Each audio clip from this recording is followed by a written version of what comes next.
जी नमस्कार, आप सबों का बहुत बहुत स्वागत है आपके अपने वैभव क्लासेस के इस YouTube परिवार पर। आज के इस वीडियो में हम लोग जानेंगे जो आपके ओल्ड सेशन वाले बच्चे हैं जिनका जो बॉटनी ऑनर्स है और उनके पेपर 5th में जो है आपका आता है प्लांट फिजियोलॉजी। तो प्लांट फिजियोलॉजी में आपको हार्मोन्स देखने को मिलते हैं जिसमें ऑक्सीन्स जो हैं और इनके क्या संरचना है, इनके क्या रोल हैं, ये आप सबों के लिए जो है महत्वपूर्ण रहने वाला है कि ऑक्सीन्स की संरचना तथा रोल्स का वर्णन करें।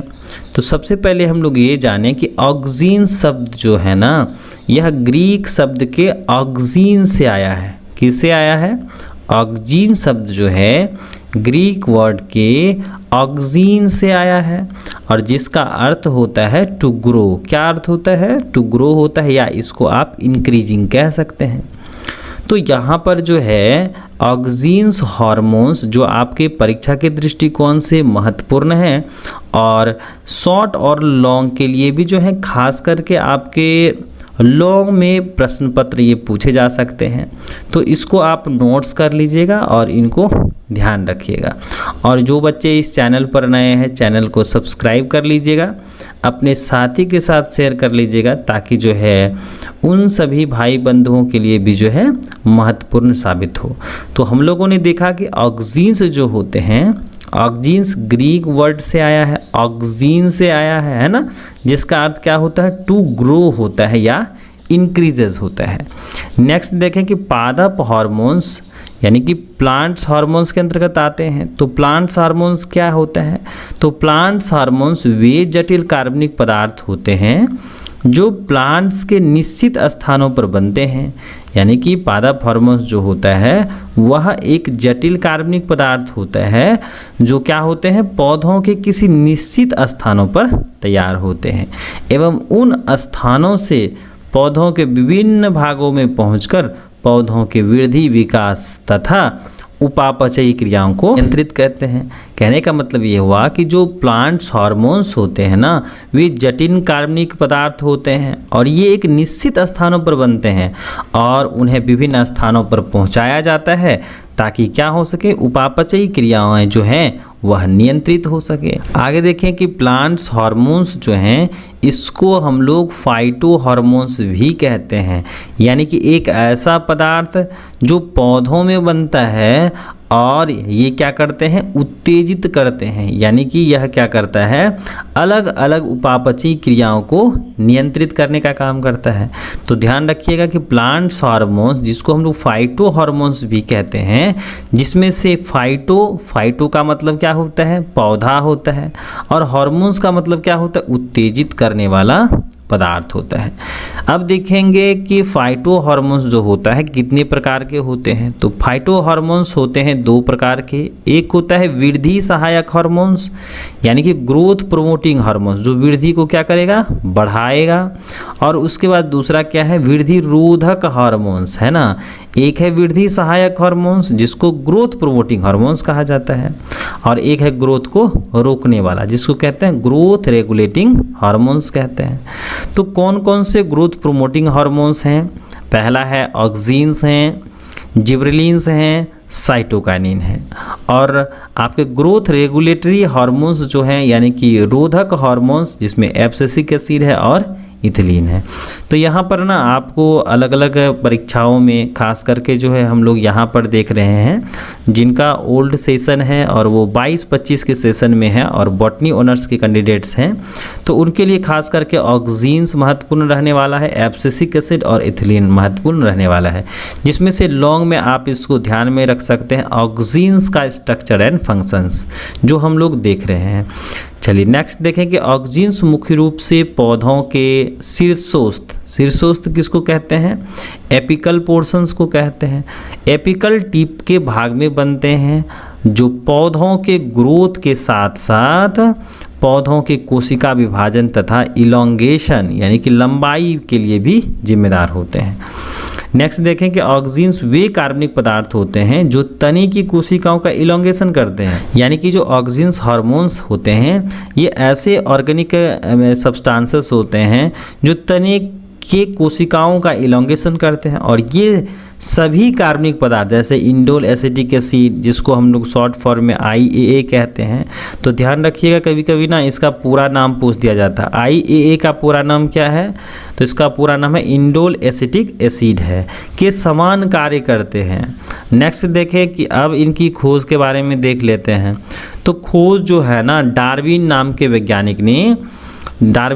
वैज्ञानिक ने जो है क्या किया था, 1880 ईस्वी में कैनरी ग्रासेस, है ना, पौधे का क्या नाम है, कैनरी ग्रासेस, यानी कि फेलेरिस कैनेरिएंसिस, यानी कि कैनरी ग्रासेस का वैज्ञानिक नाम होता है फेलेरिस कैनेरिएंसिस नामक पौधों में क्या किया था, एक प्रयोग किया था।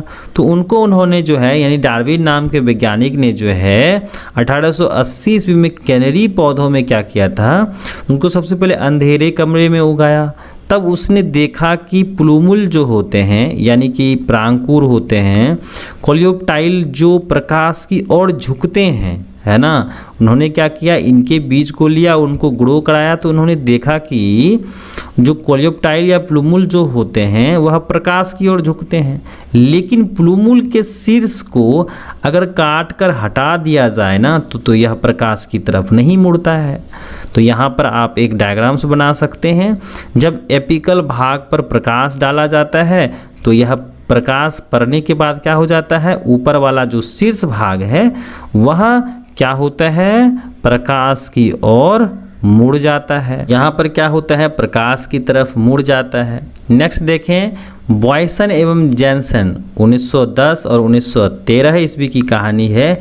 उन्होंने देखा कि यदि प्रांकुर चोल के शीर्ष को काटकर फिर से कटे भाग पर रख दिया जाए अथवा दोनों भागों के बीच जिलेटिन अथवा अगार का एक घनाकार टुकड़ा रख दिया जाए और लेटरल साइड से प्रकाश डाला जाए तो यह फिर भी प्रकाश की ओर ही मुड़ता है।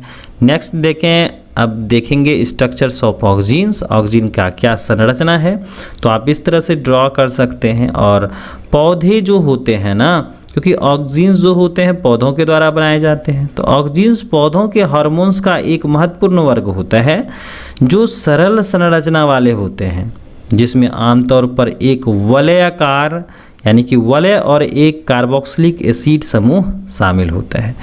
तो ये जो ऑक्सीन्स होते हैं इनकी जो संरचना होती हैं, और ये पौधों का क्या होता है, एक महत्वपूर्ण वर्ग होता है, सरल संरचना वाले होते हैं, जिसमें आमतौर पर क्या होता है, एक रिंग होता है और इसमें कार्बोक्सिलिक एसिड समूह शामिल होते हैं।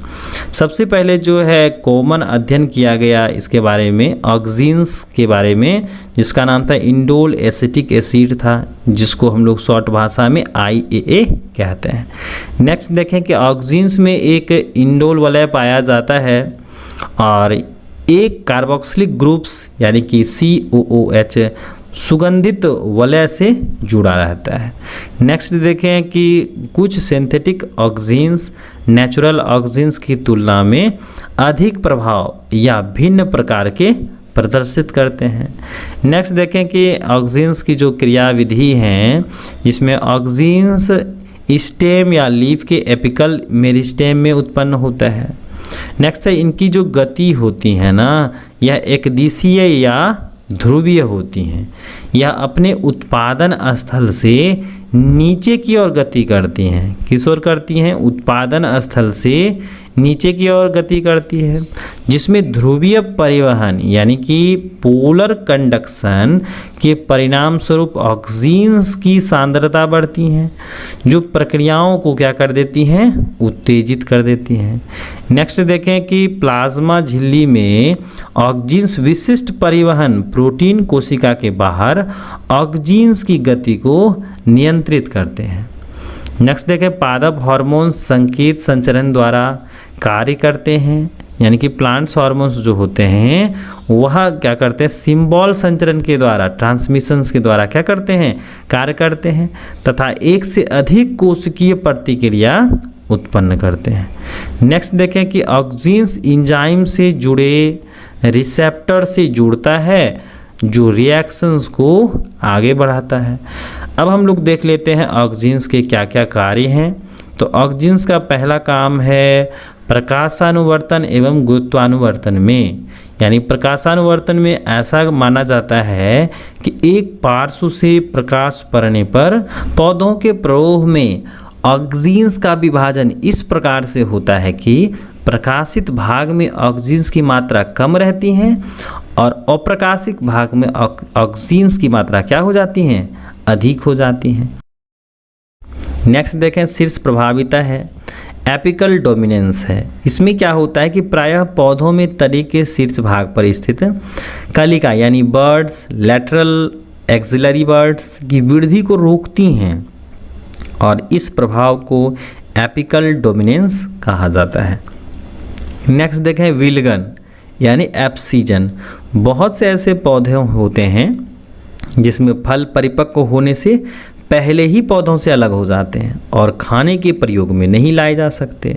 तो होता क्या है कि जैसे सेब में, नाशपाती में, चूँकि यह विलगन पुष्पवृंत के नीचे की ओर से ऑक्सीजन लेयर बनने के कारण होता है, तो यदि हम लोग ऑक्सीजन की मात्रा, ऑक्सीजन की विशेष सांद्रता का विलयन पौधों पर छिड़क देते हैं तो यह अपरिपक्व फल जो है वह अलग नहीं हो पाएगा। नेक्स्ट देखें कि घास निवारक यानी कि वीड डिस्ट्रक्शंस। तो प्रायः खेतों के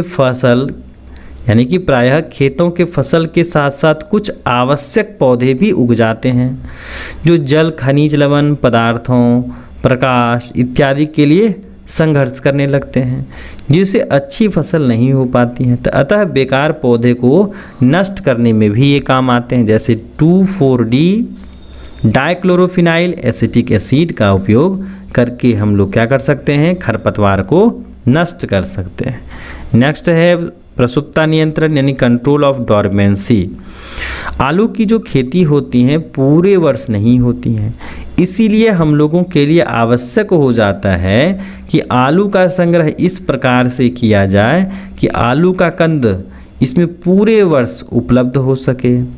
ऐसा करने के लिए आलू के कंद की कलिका का प्रसुपटन नहीं हो यानी जर्मिनेशन नहीं हो, इसके लिए ऑक्सीजन का विलयन ट्यूबर पर छिड़कने से आलू का लंबे समय तक क्या किया जा सकता है, संग्रह किया जा सकता है। तो हम लोगों ने यहाँ पर देखा ऑक्सीजन के क्या कार्य हैं, इनका क्या मैकेनिज़म्स है, इनके क्या स्ट्रक्चर्स हैं, और इनके साथ हम लोगों ने देखा पौधों में जो ऑक्सीजन की खोज किसने की थी, कैसे की थी, किस प्रकार के पौधों में की थी, और ऑक्सीजन जो होते हैं वह किस प्रकार के प्लांट्स हार्मोन्स होते हैं जो आपके परीक्षा के दृष्टिकोण से महत्वपूर्ण रहने वाले हैं। तो यहाँ पर जो है ऑक्सीजन का स्ट्रक्चर्स और रोल हम लोगों ने देखा। और जो बच्चे इस चैनल पर नए हैं, चैनल को सब्सक्राइब कर लीजिएगा ताकि आने वाले वीडियो की नोटिफिकेशन सबसे पहले आप सबको मिल सके, और अपने साथी के साथ शेयर कर दीजिएगा ताकि जो है परीक्षा के दृष्टिकोण से महत्वपूर्ण जो टॉपिक आगे आने वाले समय में आएंगे तो उसमें जो है आपको आसानी से मिल सके।